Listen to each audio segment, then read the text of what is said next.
మిడిదొడ్డి సిద్ధార్థ్ తుమ్మడపల్లి గ్రామం, సిద్ధపాపేపల్లి గ్రామం, గోపట town, Jammikunta Reveli Vamshi Kothapalli, Alla Pushpalatha Kothapalli, Nelli Akshitha Jammikunta town, 23 Jammikunta town ward, Sura Ramesh 28వ వార్డు టౌన్, రమేష్ అన్న జమ్మికుంట మండలం, కుమార్ కూరపల్లి, వేల్పుల గంగమ్మ, మడిపల్లి గ్రామం, కస్తూరి వెంకన్న మడిపల్లి గ్రామం, నెక్స్ట్ జగేపల్లి గ్రామం, గ్రామం, స్వరూప జగేపల్లి గ్రామం, విలాసాగర్ గ్రామం, నెక్స్ట్ బిజిగిరి షరీఫ్ గ్రామంపేట గ్రామం, తనుగుల గొడుగు కవిత,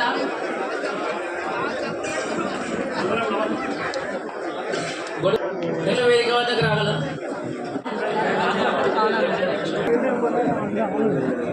పెద్ద స్వరూప్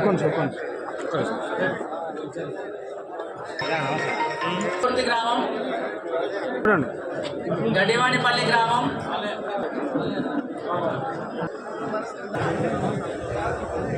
పల్లి గ్రామం, కంకల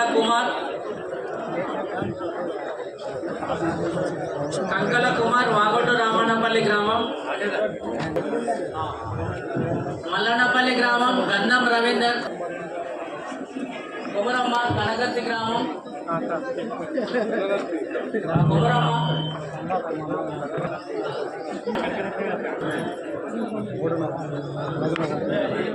గూడెం లావణ్య,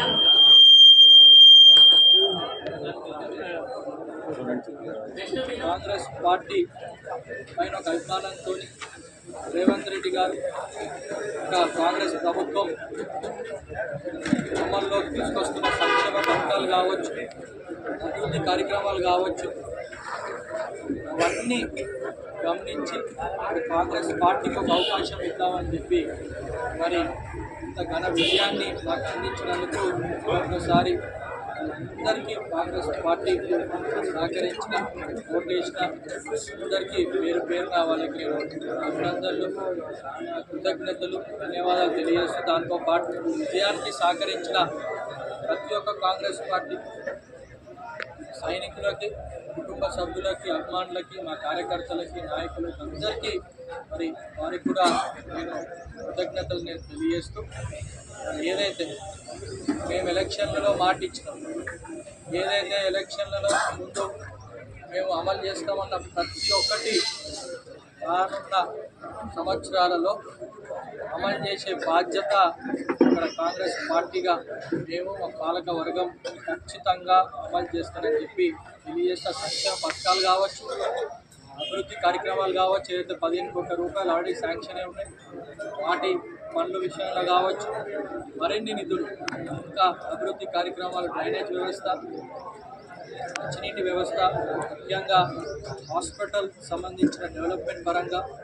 స్కూల్స్ డెవలప్మెంట్ పరంగా ఇది ప్రధాన ఎజెండాగా మరి మన మున్సిపాలిటీ తీసుకొని ముందుకు పోతుందని చెప్పి నేను ఒకసారి తెలియజేస్తాను. దాన్ని ఖండిస్తున్నాం. ఎందుకంటే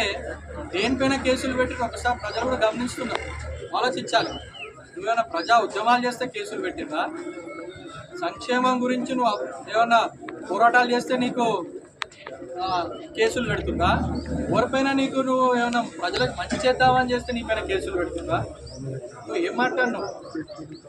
నువ్వు అదొక పర్సనల్ టెంపుల్ ఇష్యూ పైన, అది మీ కుటుంబ ఇష్యూ, దానికి కోర్టు ఆర్డర్, పోలీసు వాళ్ళు కోర్టు ఆర్డర్ని ఫాలో అయినారు. దానిని పట్టుకొని ఇక్కడ ఉన్న అటెన్షన్ మొత్తం డైవర్ట్ చేద్దామని చెప్పి ఏదైతే సిపి గారి పైన కావచ్చు, ఇక్కడ ఉన్న ఒక మహిళ ఏసీపీ పైన గారు కావచ్చు, సిఐ పైన కావచ్చు, నువ్వేదో ఆరోపణలు చేస్తున్నావో చాలా సిగ్గుచేటు. పోలీస్ వ్యవస్థ అనేది కాన్స్టిట్యూషన్ పరంగా వ్యవహరిస్తుంది. మీరు ఇంకా నీ భ్రమలు ఉన్నావు, మీ ప్రభుత్వంలో ఉన్నప్పుడు నువ్వు ఏదంటది, మీరేమో ఒత్తిడి తీసుకొచ్చి పోలీసు వాళ్ళ పైన ఒత్తిడి తీసుకొచ్చి ప్రజాప్రభుత్వం పోలీసు వాళ్ళకి స్వేచ్ఛ ఉంది. కోర్టు ఆర్డర్ ఏదైతే ఉందో దాన్ని అమలు చేయడంలోనే పోలీసులు వాళ్ళ బాధ్యత నిర్వహించారు. దానిని స్పష్టంగా చెప్పింది అప్పుడు ఏమని, సమ్మక్క సారలమ్మ జాతరలో ఇంకా గద్దె పైన దేవుళ్ళు వచ్చిన తర్వాత మీరు వచ్చి మొక్కులు ఏమంటే చెల్లించుకోవాలని క్లియర్గా ఎవరైనా భక్తులు చేసే విధానం. కానీ కావాలని అక్కడ ఒక అటెన్షన్ నీకు రావాలి అని చెప్పి నువ్వు అక్కడ ముందే వచ్చి నువ్వు nuisance law and order issue చేస్తే కోర్టు ఆర్డర్ ప్రకారం పోలీసులు వివరించింది. దానిని పట్టుకొని ఒక సిపి ఒక మతాన్ని నువ్వు దూషించింది నిజం కాదా అని నాకు మైనార్టీ